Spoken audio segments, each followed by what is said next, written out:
Hello YouTube and welcome to another video. So this past weekend I visited Unicon at Kypsala Exhibition Center in Riga. This was the 10th time Unicon took place. They celebrated their 10th anniversary with a cosplay and K-pop competition of epic proportions.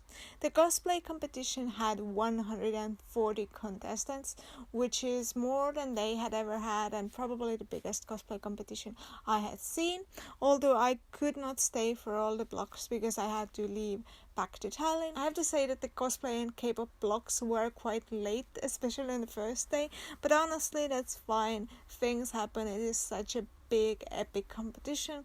Obviously some things are gonna drag and people are gonna be a little bit late, and it's completely fine. I mostly watched the cosplay competition. I watched the ends of some of the K-pop competition blocks as well when they were before the cosplay competition. So what can I say? Well, Genshin is still by far the most popular fandom. The amount of Genshin cosplay heavily outweighs the amount of any other series or anime or manga or video game cosplay. And honestly, I think one of the reasons for this is because Genshin is of course super popular, but also Genshin has really cool outfits. They have really detailed, gorgeous outfits that I think would be quite challenging to make as a cosplayer, and I feel are interesting to make if you want to challenge yourself as a cosplayer. So yeah, I think one of the reasons is that the characters are so loved, but also that the costumes are so cool and detailed. And yeah, Genshin, I feel like Genshin almost deserves its own cosplay competition at some events I've recently been to or even organized, because there are just, or like its own category, if it's not if not its own competition, then like its own category, because there are literally so many Genshin cosplayers. Dream SMP was also still really popular, and like video games in general are quite popular, but thankfully there are also some Japanese and anime fandoms that just won't die, like the Vocaloid fandom. There is always a Hatsune Miku at every convention, and some other Vocaloids as well. And I was happy to see some good old anime classics as well, and I was really extremely glad to see a Yu-Gi-Oh cosplayer as well, which I didn't expect, and she didn't expect either. Like on the second day we got to duel some, so that was great. Big shout out to her, it was awesome. I also wanted to point out that there were many beautiful, wonderful cosplayers with amazing costumes that were really detailed and beautiful. I didn't take a lot of photos because it was really hard to find places to take photos at, because most of the convention outside of the competitions took place in this one big sales hall, and there were a lot of people, so it was hard to find a nice place where you could take a photo without being in someone's way. So the contests were awesome.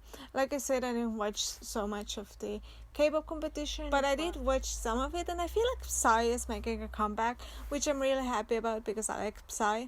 Otherwise, I would like to say that there were a lot of Estonian contestants on both contests, which makes sense because Latvia and Estonia are really close, they're neighboring countries, but also I feel like there were more Estonian contestants than there were in previous years. Of course, there were more contestants in general. I'm not sure how many contestants the K-pop competition had, but probably around at least the same amount as the cosplay competition, which had 140. So the contests were definitely the highlight of the event. They were definitely where most of the energy of the organizing had gone, and they were definitely amazing and great. Other than that, you had the vendors hall, which was big. There were a lot of different fan artists and vendors. I was personally looking for a vendor who was there last year, but sadly they weren't there this year. But there were a lot of vendors, and there was an almost I think infamous bubble line, because the line for bubble tea just never, there wasn't a time when there wasn't an insane line at the bubble tea booth. I literally did not understand it, like how did people bother standing that line? It was so long. But yeah, the vendors hall was nice. I didn't actually buy anything aside from one Sailor Moon soda, which I already drank ages ago, so I can't show it to you. I also really liked the doll exhibition they had this year. They had put out these dolls from various collectors, and you know me, I love dolls, so I filmed these a lot. Actually, I wasn't sure if I was gonna make a video, but then I just filmed all the dolls, and the rest of the video sort of came after the fact, so I'm gonna show you a lot of the beautiful different types of dolls. They had the BGD dolls as well as Mattel dolls. Now, I don't want to be overly critical because I know how hard convention organizing can be, and it's a lot of work, and obviously a lot of work was put into this convention as well.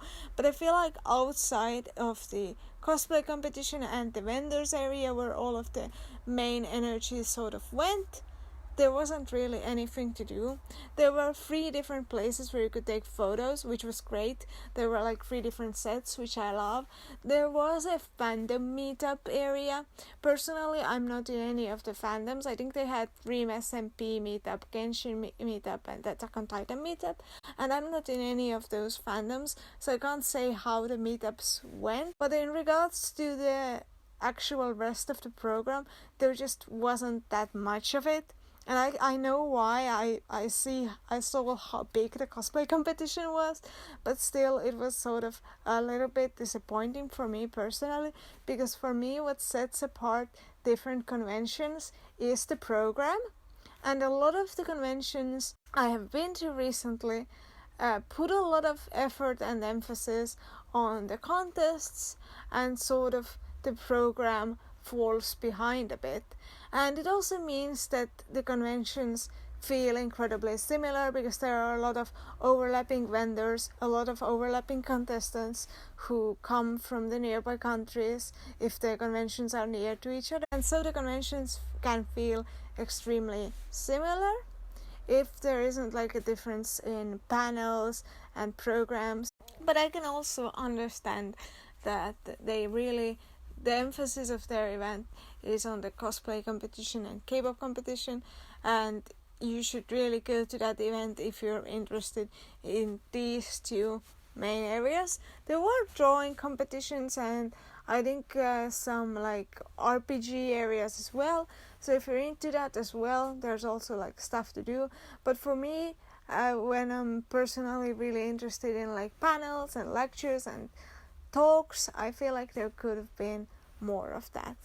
But that is just me. That is my short overview of the convention. I still do think it was really fun. It was nice to see some of my friends, and I'd like to thank my friend Irma for hanging out with me, and the people who asked me to duel. I couldn't find one of you later, and I'm sorry, but I'm really glad that you asked. And I guess I'll see some of you at the next conventions, and hopefully I'll see all of you in my next video. Bye!